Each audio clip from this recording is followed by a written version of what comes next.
Merci de votre fidélité à Télésud et bienvenue dans cette édition de l'entretien du jour. Je reçois aujourd'hui Evelyne Mancou, qui est nouvelliste. Elle est notamment auteure de ce roman que nous avons devant nous, L'instinct de survie, paru aux éditions Jet d'encre. Il y a également la traduction en anglais, Struggling for Life, paru aux éditions Loulou.com. Bonjour Evelyne. Bonjour. Alors, vous avez fait un livre qui est basé sur deux histoires assez complémentaires, celle d'un viol d'abord, puis de la naissance d'un enfant atypique. On ne va pas dévoiler la trame de l'histoire, mais qu'est-ce qui vous emmène à traiter ces deux thèmes, celui du viol et de l'albinisme? Déjà, pour le viol, des milliers de femmes se font violer à travers le monde. Et là, récemment, même en Inde, quand on suit l'actualité, il y a une femme de 23 ans qui a été violée, et elle n'a pas survécu à son agression. Et quand on voit ça, on ne veut pas se taire, on veut dénoncer. Et le deuxième thème, qui est l'albinisme, un jour, je suis allée sur Internet, je lisais des articles, et là, j'ai découvert qu'en Afrique, il y a certains pays où on tue les albinos. Et je me suis dit, nous sommes au XXIe siècle, c'est pas possible. J'ai pas cru à ce que j'ai vu, j'ai lu. Et donc, je me suis dit, je vais peut-être pas changer les choses, mais j'ai envie de contribuer. Donc, d'où ce thème de l'albinisme et du viol. Parce qu'au début, j'ai cru que c'était une autobiographie. Non, pas du tout. C'est pas une histoire vraie. Mais je me suis quand même inspirée de mon enfance en Afrique. Et j'avoue que dans l'œuvre d'un auteur, il y a toujours une part de réalité parce que ce sont mes expériences, tout ce qui m'entoure, tout ce que je vois qui m'inspire pour reproduire, pour retranscrire sur papier. Mais c'est en aucun cas une réalité.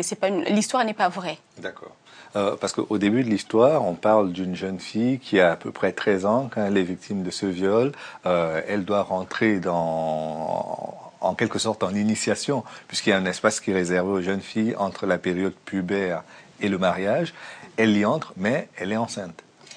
Non, pas tout à fait. En fait, elle est adolescente, donc dans un contexte de village en Afrique, c'est pas en ville. Elle est adolescente, mais avant de se marier, elle doit faire un rite que j'ai intitulé dans le livre le Tikumbi. Donc elle doit faire ce rite, et à l'issue du rite, elle pourra se marier. Mais avant la fin, elle rentre dans le rite, mais avant la fin de ce rite, elle se fait violer, malheureusement pour elle. Et donc du coup, elle ne pourra plus avoir accès au mariage. D'accord. Et cette problématique du viol, vous pensez qu'elle est encore très prenante sur le continent africain aujourd'hui? Mais bien sûr, partout dans le monde, comme je viens de le dire en Inde, si vous suivez l'actualité, vous allez voir en ce moment il y a des manifestations. C'est pas qu'en Afrique, même en France, mais à la seule différence, en France, les femmes qui se font violer, elles peuvent porter plainte et obtenir gain de cause, mais en Afrique, c'est pas toujours le cas. Elles ont peur de dénoncer, de peur des représailles. Des fois, elles ne sont pas crues. Donc, elles restent avec leurs secrets, finalement, et leurs souffrances aussi. D'accord. Parce que ce que vous décrivez dans l'histoire, c'est que la fille, quand elle accouche, finalement, on ne va pas raconter l'histoire dans son intégralité, mais quand elle accouche, il y a une dame qui fait à peu près office d'infirmière, qui vient, et même pour toucher l'enfant, elle le touche à peine, elle l'effleure à peine parce qu'elle a peur de la malédiction que peut apporter un albinos. Bien sûr, donc dans le contexte du livre, mais même dans la réalité, moi-même, je me souviens quand j'étais adolescente, parce que je suis née en Afrique, et j'ai grandi en Afrique, je suis arrivée en France après l'adolescence, et donc je me souviens dans mon enfance, on avait peur des albinos. Quand j'en croisais, je faisais des rites, mais je ne savais pas pourquoi finalement, mais je le faisais quand même parce que c'est comme ça. Et donc, pour revenir à l'histoire, donc, entre parenthèses, l'infirmière, elle fait ses rites, elle a peur parce que dans le village, il ne faut pas approcher les albinos parce que ils ont un esprit maléfique. Si on les approche, ben, on est maudit. Donc, c'est pour cela que l'infirmière, elle a peur de toucher le bébé, de couper le cordon ombilical, comme j'ai mentionné dans le livre. D'accord. Après, la jeune mère, la fille mère, parce que c'est ainsi qu'il faut l'appeler, elle n'a pas 15 ans quand elle accouche, elle est obligée de s'enfuir pour protéger son enfant et pour elle-même déjà arriver à s'en occuper sans qu'il soit tué. Parce que généralement, ce qui arrivait, d'après la nouvelle que vous publiez, c'est que quand l'enfant naît, on est obligé de le tuer et de faire des rites pour que son esprit ne se réincarne dans aucun autre enfant du village. Tout à fait. Et donc, elle le sait parce qu'il y a eu un cas, une cousine à elle, donc qui n'a pas été violée. Par contre, elle a été mariée à son cousin. Elle a eu un enfant albinos et l'enfant a été tué. Donc, elle le sait. Elle se dit, elle veut pas avoir le même sort. Donc, elle veut sauver son enfant. Elle veut partir. Donc, elle décide de partir pour la ville. D'accord. Exode rural, hein. C'était un thème qui était très courant dans les années 70. Sauf que là, c'est pas économique, c'est plus, il est question de mentalité et de tradition. Ben, oui, exode rural, oui. D'accord. Et il y a deux thèmes encore qui rentrent dans, j'ai parlé du viol et de l'albinisme, mais il y a au moins deux autres thèmes qui rentrent également en ligne de compte c'est celui des superstitions. Oui. Parce qu'il faut les appeler ainsi, parce que ce qui est fait là relève de la superstition. C'est vrai que l'Afrique, nous avons la chance d'avoir des traditions et qui nous gardent sur terre, les pieds sur terre, j'ai presque envie de dire. Mais c'est vrai que c'est bien les traditions, mais il faut savoir les adapter parce que le monde avance, évolue. On parle de mondialisation. Donc du coup, il faudra adapter ces traditions. C'est très bien les traditions. Je suis pour les traditions africaines. C'est ce qui fait l'identité de l'Afrique. Mais il faut peut-être les adapter à l'heure où on parle de mondialisation et peut-être même de mutation. Oui, on ne sait jamais. On ne sait jamais, oui. Oui. Tout est possible. Oui. Et puis puisque vous parlez du poids des traditions, vous disiez dans le livre que on peut se marier entre cousins, mais à partir du moment où le lien n'est pas maternel. Oui, s'il s'agit d'un cousin du côté du père, il est possible de pratiquer une espèce d'inceste toléré dans le mariage, mais si c'est le cas contraire, et c'est ce dont est victime l'héroïne de votre roman, c'est prohibé. Oui, et donc là, en fait, je me suis inspirée de mon propre pays. Je viens du Congo-Brazzaville. Et donc, je me souviens quand j'étais enfant dans mon pays, les mariages entre cousins du côté paternel étaient autorisés. Mais du côté maternel, non. Donc, je me suis un peu inspirée de cette connaissance-là pour mettre ça en lumière un peu. Et pourtant, les cousins, que ce soit du côté maternel et paternel, vu de ce côté-ci, je veux dire, quand on est en Occident, c'est presque pareil. Mais c'est vrai que dans mon pays, c'est pas du tout pareil. Côté paternel, et maternel, c'est pas pareil. Mais l'histoire se termine bien, hein, parce que finalement, en ville, la jeune fille arrive quand même à traverser plusieurs villages pour arriver jusqu'en ville, et l'histoire se termine bien, on ne la racontera pas, mais s'ils veulent le savoir, les téléspectateurs, ils peuvent acheter le livre qui est disponible, je le disais, aux éditions Jet d'encre pour la version francophone et loulou.com pour la version en anglais, et les deux sont disponibles de toute façon sur Amazon, si je ne me trompe pas. Oui. D'accord. Donc, l'histoire se termine bien. Abordons maintenant la question des superstitions. Vous y croyez ou pas ?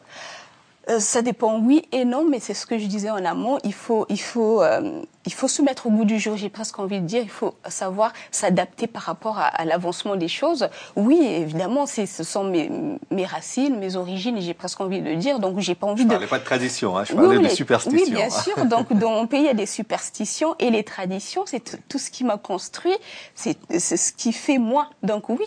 Évidemment, oui. D'accord. Donc, quand vous dites 2013, vous pensez que ça va être une bonne année ou pas ? Ça dépend. Une année en 13. Ça dépend. Je lis pas dans une boule de cristal, mais bon, après, restant optimiste, oui. Très bien. Qu'est-ce que vous souhaitez pour cette année 2013, notamment pour ces enfants albinos dont vous évoquez le sort et qui, jusqu'à présent, dans certaines parties du continent, vous le releviez, en Afrique australe, en Afrique de l'Est, en Afrique de l'Ouest et des fois en Afrique centrale, vivent des drames, véritablement. On n'en parle pas assez. On n'en parle pas assez. Il faut plus de voix et puis sensibiliser l'éducation aussi, parce que des fois, les gens agissent parce qu'ils savent pas, c'est simplement l'ignorance. Donc, sensibiliser, éduquer les mentalités et puis en parler plus de voix pour sauver les albinos. D'accord. Et aujourd'hui, dans la relation que l'État lui-même, parce que dans l'histoire, si tout se passe bien, c'est aussi qu'il y a des services sociaux qui ont pris le relais de l'État sur place. Vous évoquez ces sœurs qui prennent en charge et la maman et l'enfant, mais sur place, qu'est-ce qui pourrait être fait aujourd'hui pour mieux encadrer ces enfants? La solidarité, simplement, il faut pas toujours attendre que ça vienne de là-haut. Donc la solidarité, la population, comme je disais, l'éducation déjà des mentalités. Il faut pas craindre les albinos, ils sont comme tout le monde. Donc déjà éduquer ces mentalités et après la solidarité.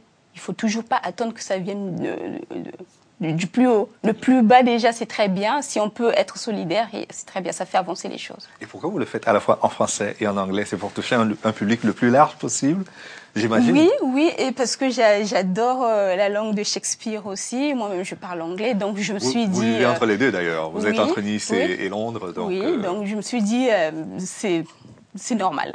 Pour moi, c'est un peu normal d'écrire en anglais aussi. Et puis, il y a eu la demande quand même, il faut le signaler. D'accord. Maintenant, est-ce que vous avez l'impression que ce problème-là se pose davantage dans les pays... Elle est peut-être incongrue, hein, ma question, mais est-ce qu'il se pose de façon plus accrue dans les pays d'expression anglophone en Afrique que dans les pays francophones?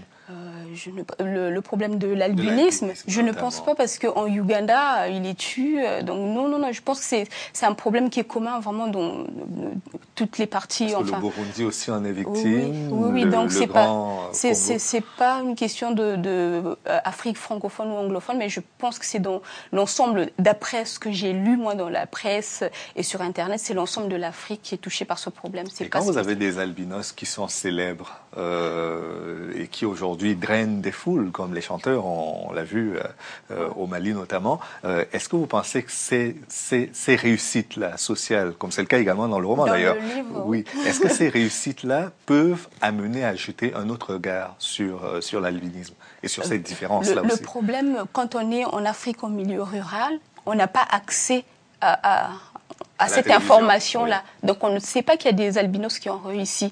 Mais je voulais juste parler d'un point aussi qui m'a fait plaisir. L'hiver dernier, donc, quand j'ai commencé à écrire le roman, j'avais du mal à vraiment décoller. Et l'hiver dernier, je suis allée à New York. Et dans le métro, j'ai croisé un couple d'albinos. J'étais fascinée parce que tellement ils dégageaient quelque chose de l'amour, je me suis dit, c'est pas possible. Et donc, ça a été aussi le déclic pour terminer mon travail. Voilà. D'accord. Et sur quelle note on pourrait terminer cette émission pour que nos téléspectateurs aussi se sentent... Parce que souvent, quand on parle de racisme ou des différences, de la gestion des différences, on se rend pas compte que tout le monde peut en être victime. Hein. Il y a les homosexuels d'un côté, il y a les albinos, comme vous le relevez, il y a les noirs en France ou ailleurs, dans des pays des États-Unis, pourquoi pas. Mais quand on parle de ces inégalités-là, est-ce que vous pensez qu'on peut mettre le problème de l'albinisme au même niveau que les autres problèmes de traitement des minorités? Je pense que oui. Hein. De toute façon, c'est peut-être pas un racisme, mais ils sont marginalisés de toute façon. Donc du coup, oui. Oui. En faire une cause, par exemple, nationale dans chacun de nos pays en 2013? Peut-être pas une cause au point où, mais plus de voix, oui, pour faire avancer les choses. Plus de voix et de l'information et de la formation, si je peux dire dans ce sens. Merci beaucoup Evelyne Mancou. Je rappelle le titre de votre livre, L'instinct de survie, paru aux éditions Jet d'encre, et puis Striving for Life, qui est le même livre, hein, traduit en anglais, je crois, par Rufin Batota Mpeho, et qui est paru aux éditions Lulu.com. Donc, pour Londres, disponible tous les deux sur Amazon, Amazon.com ou sur les autres sites Amazon. Merci d'être venu. C'est moi qui vous remercie. Et merci à vous également d'avoir suivi cette émission jusqu'à son terme. Rendez-vous demain pour une autre édition de l'Entretien du jour. À bientôt.